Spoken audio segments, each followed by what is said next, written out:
Blackstone Audiobooks presents One Christmas in Washington, The Secret Meeting Between Roosevelt and Churchill That Changed the World, by David J. Bercuson and Holger H. Herwig.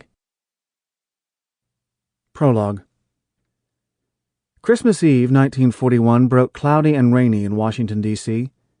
Since the dastardly Japanese surprise attack on Pearl Harbor 17 days earlier, the provincial southern town had begun to swell to almost 1 million people as a host of bureaucrats and administrators descended on it from around the country.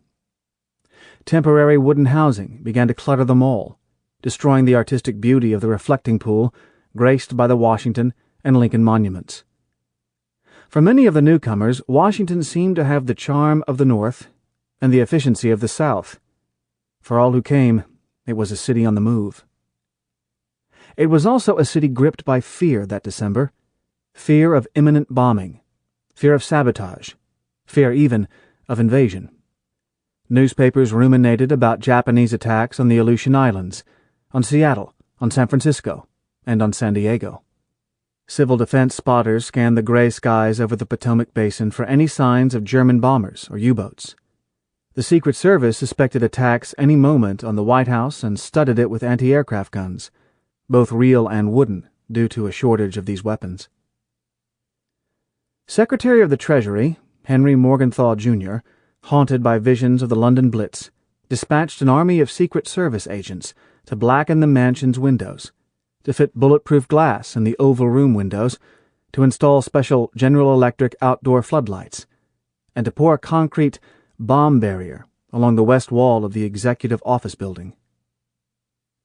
Franklin Delano Roosevelt was less than amused by Morgenthau's frenetic activities.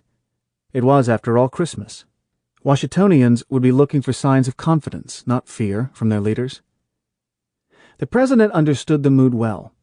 Around dusk on December 24th, as the thermometer dipped into the low 50s, between 15,000 and 20,000 Yuletide revelers gathered on the Mall, and from there sprawled onto the lawn and gardens in front of the White House.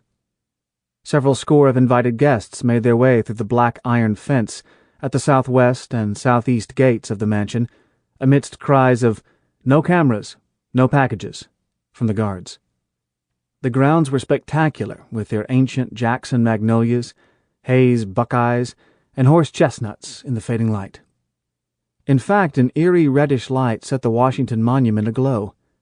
What had earlier been a delightfully warm day had suddenly turned cold.